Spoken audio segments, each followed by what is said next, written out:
तो चलिए शुरू करते हैं। टेक्स्ट की पहली लाइन है, भारत का मूल संविधान कुल 7 मौलिक अधिकार अपने नागरिकों को प्रदान करता था। तो इसका मतलब ये है कि जब अपना संविधान शुरू में बना था ना, 1950 में जब लागू हुआ, जिसे मूल संविधान कहते हैं, उस वक्त देश ने अपने नागरिकों को, मतलब हम सब लोगों को, कुल 7 बहुत ही खास बुनियादी अधिकार दिए थे। ये वो अधिकार थे जो सबसे अहम समझे गए। एक तरह से देश का अपने लोगों से पक्का वादा था ये, इसीलिए इन्हें मौलिक यानी बिल्कुल बुनियादी कहा गया। अच्छा, तो शुरुआत में 7 थे। 7 मौलिक अधिकार, ये बात साफ है।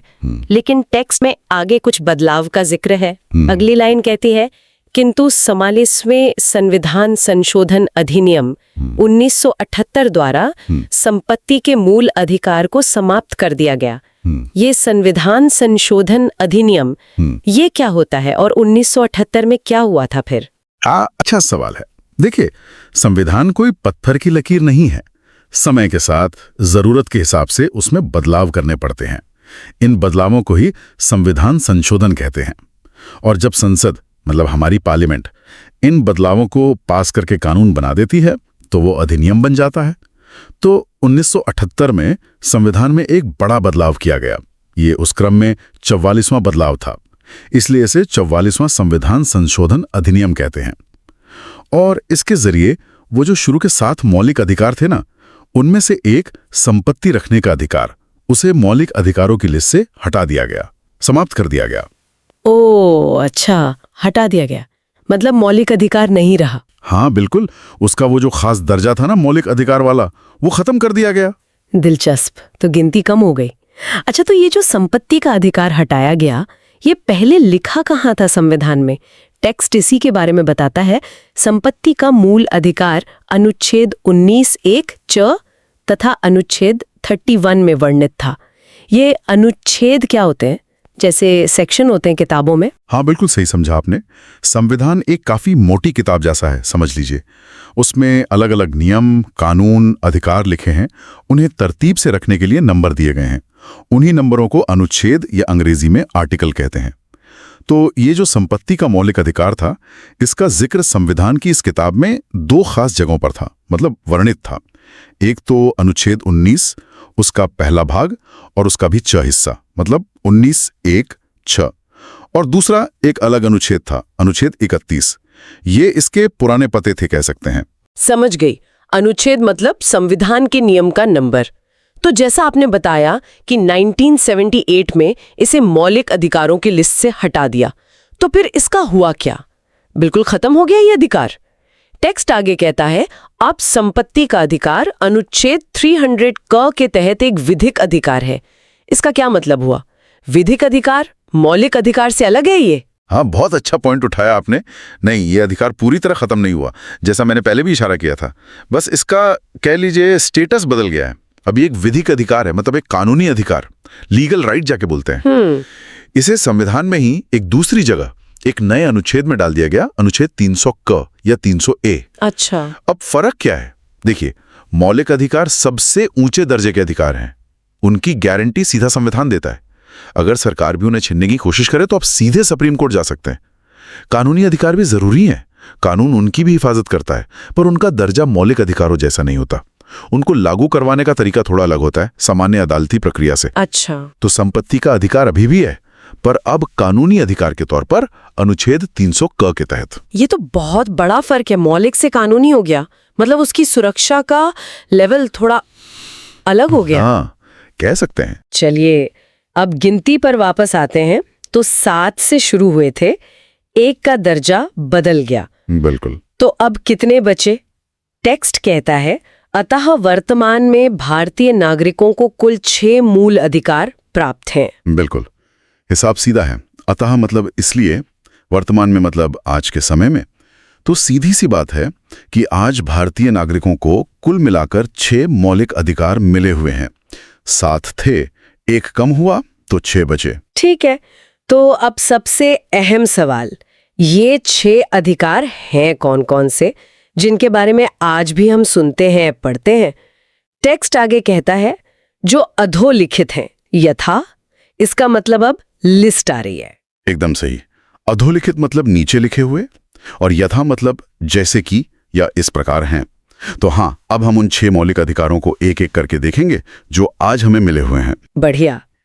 तो लिस्ट में पहला है 1.1 समानता का अधिकार, अनुच्छेद 14-18। हाँ जी, पहला और बहुत ही बुनियादी अधिकार, समानता का अधिकार, राइट टू इक्वालिटी। इसका मोटा मोटा मतलब है कि कानून के सामने सब नागरिक बराबर हैं, कोई छोटा बड़ा नहीं। देश किसी के साथ भी धर्म, जाति, लिंग, जन्म की जगह इस आधार पे भेदभाव नहीं करेगा। अच्छा। सरकारी नौकरियों में सबको बराबर मौके मिलेंगे। हाँ, कुछ खास हालात में आरक्षण जैसी व्यवस्था अलग है, पर सिद्धांत बराबरी का है। छुआछूत को पूरी तरह खत्म कर दिया गया है। ये एक दंडनीय अपराध है। और वो राजा महाराजा वाली उपाधियां वगैरह भी खत्म कर दी गई। बस सेना या पढ़ाई लिखाई से जुड़ी उपाधियां ही मान्य हैं। इन सब बातों का जिक्र अनुच्छेद 14 से 18 तक में है। कानून की नजर में सब बराबर, ये तो किसी भी अच्छे समाज की लोकतंत्र की नींव है। सही बात है। हाँ। अच्छा, लिस्ट में दूसरा अधिकार 2 स्वतंत्रता का अधिकार, अनुच्छेद 19-22। दूसरा है स्वतंत्रता का अधिकार, राइट टू फ्रीडम। ये भी बहुत व्यापक है। इसके अंदर कई तरह की आज़ादियां आती हैं। जैसे अनुच्छेद 19 को हिलें तो उसमें 6 तरह की आज़ादियां हैं। 6? कौन कौन सी? हाँ, जैसे बोलने की आज़ादी, अपनी बात कहने की आज़ादी, शांति से कहीं इकट्ठा होने की आज़ादी बिना हथियारों के, संगठन या यूनियन बनाने की आज़ादी, देश में कहीं भी घूमने फिरने की आज़ादी, देश के किसी भी हिस्से में बस जाने की आज़ादी, और कोई भी काम धंधा व्यापार करने की आज़ादी। अरे वाह। हाँ, लेकिन ये सब आज़ादियां असीमित नहीं हैं। इन पर देश की सुरक्षा, कानून व्यवस्था, नैतिकता वगैरह के आधार पर कुछ वाजिब रोक लगाई जा सकती हैं। इसके अलावा अनुच्छेद 20 है जो जुर्म की सजा के बारे में कुछ सुरक्षा देता है। अनुच्छेद 21 जो शायद सबसे अहम है, जीवन और व्यक्तिगत स्वतंत्रता का अधिकार। जीवन का अधिकार। हाँ, और अनुच्छेद 22 है गिरफ्तारी वगैरह से सुरक्षा के बारे में। तो ये सब अनुच्छेद 19 से 22 तक फैला हुआ है। इसमें तो बहुत कुछ आ गया, बोलने से लेके जीने तक की आजादी। कमाल है। चलिए तीसरे अधिकार को देखते हैं। टेक्स्ट कहता है 3 शोषण के विरुद्ध का अधिकार, अनुच्छेद 23-24। बिल्कुल। तीसरा है शोषण के विरुद्ध अधिकार, राइट अगेंस्ट एक्सप्लॉयटेशन। ये इंसानी गरिमा की रक्षा करता है। इसके तहत इंसानों की खरीदो फरोख्त मतलब ट्रैफिकिंग वो गैर कानूनी है। जबरदस्ती काम करवाना, बेगार लेना, बंधुआ मजदूरी कराना, ये सब मना है। अच्छा। कोई किसी से जबरदस्ती बिना उसकी मर्जी के काम नहीं करवा सकता। और एक और बहुत जरूरी बात, 14 साल से कम उम्र के बच्चों को खतरनाक कामों में जैसे फैक्ट्री या खदान में नहीं लगाया जा सकता। ये अधिकार कमजोर लोगों और बच्चों को शोषण से बचाता है। इसके नियम अनुच्छेद 23 और 24 में हैं। ये तो वाकई बहुत ही जरूरी अधिकार हैं, समाज के कमजोर तबकों के लिए तो खासकर। बिल्कुल। अब चौथा देखते हैं। 4 धार्मिक स्वतंत्रता का अधिकार, अनुच्छेद 25-28। चौथा है धार्मिक स्वतंत्रता का अधिकार, right to freedom of religion. Bharat एक सेक्युलर मतलब धर्मनिरपेक्ष देश है। राज्य का अपना कोई धर्म नहीं है। वो सभी धर्मों को बराबर सम्मान देता है। ये अधिकार इसी बात को पक्का करता है। इसके तहत हर नागरिक को पूरी आज़ादी है कि वो अपनी मर्जी से किसी भी धर्म को माने या ना माने, अपने धर्म के हिसाब से पूजा पाठ करे, रीति रिवाज निभाए और अपने धर्म का प्रचार भी करे। प्रचार भी कर सकते हैं? हाँ, प्रचार कर सकते हैं, पर शांति से और बिना किसी पर दबाव डाले। जबरदस्ती धर्म बदलवाना गैर कानूनी है। और हाँ, यह आज़ादी भी पब्लिक ऑर्डर, नैतिकता और स्वास्थ्य के दायरे में ही मिलती है। धार्मिक समूहों को अपने धार्मिक मामले संभालने, संस्थाएं बनाने की भी आज़ादी है। किसी को किसी खास धर्म के लिए टैक्स देने पर मजबूर नहीं किया जा सकता और सरकारी स्कूलों में धार्मिक शिक्षा नहीं दी जाएगी। ये सब बातें अनुच्छेद 25 से 28 में हैं। यानी अपने विश्वास के हिसाब से जीने की पूरी आजादी, ये भारत की विविधता का सुंदर पहलू है। अच्छा, लिस्ट में 5वां अधिकार है 5 संस्कृति तथा शिक्षा संबंधी अधिकार, अनुच्छेद 29-30। 5वां है संस्कृति और शिक्षा संबंधी अधिकार, कल्चरल एंड एजुकेशनल राइट्स। ये अधिकार मुख्य तौर पर भारत में जो अल्पसंख्यक समुदाय हैं, माइनॉरिटीज, उनके हितों की रक्षा करता है। अल्पसंख्यक भाषा के आधार पर भी हो सकते हैं और धर्म के आधार पर भी। तो इसके तहत भारत के किसी भी इलाके में रहने वाले नागरिकों का कोई भी समूह जिनकी अपनी खास भाषा है या लिपि है या संस्कृति है, उन्हें उसे बचाए रखने का पूरा हक है। अपनी पहचान बनाए रखने का हक। बिल्कुल। और किसी भी नागरिक को सरकारी या सरकारी मदद पाने वाले स्कूल कॉलेज में धर्म, जाति या भाषा के आधार पर एडमिशन देने से मना नहीं किया जा सकता। साथ ही सभी अल्पसंख्यक समुदायों को अपनी पसंद के शिक्षण संस्थान मतलब स्कूल कॉलेज खोलने और उन्हें चलाने का भी अधिकार है।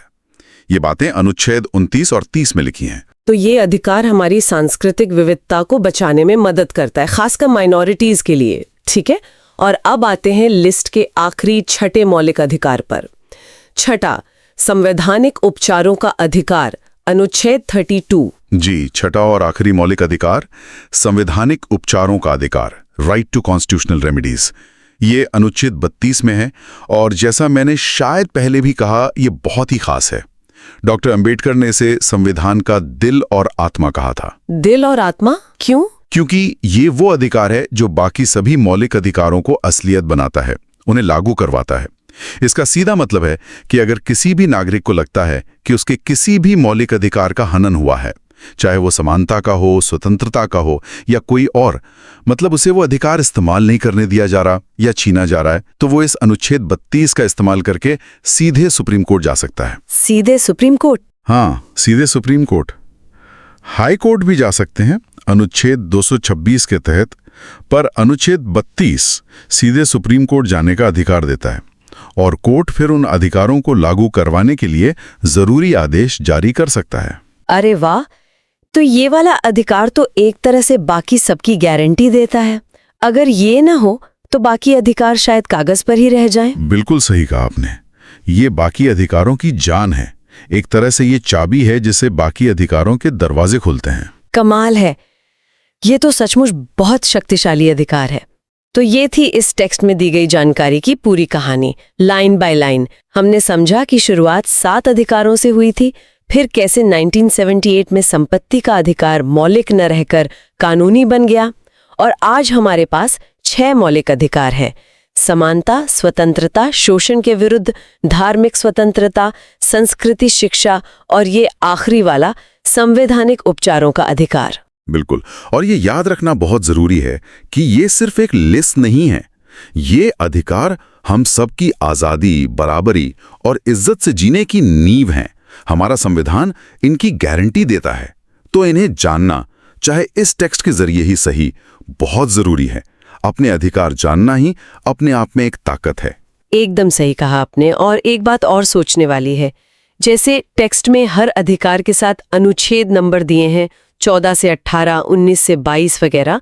हमने आज समझा कि ये अधिकार मोटे तौर पर क्या हैं, लेकिन उन अनुच्छेदों के अंदर क्या लिखा है, मतलब किस तरह की समानता, कौन कौन सी स्वतंत्रताएं हैं और उन पर क्या रोक है, शोषण में क्या क्या आता है। हाँ, ये बिल्कुल सही दिशा है आगे सोचने के लिए। हर अनुच्छेद इन अधिकारों के अलग अलग पहलुओं को खोलता है। उनमें बहुत बारीकियां हैं, अपवाद हैं, शर्तें हैं।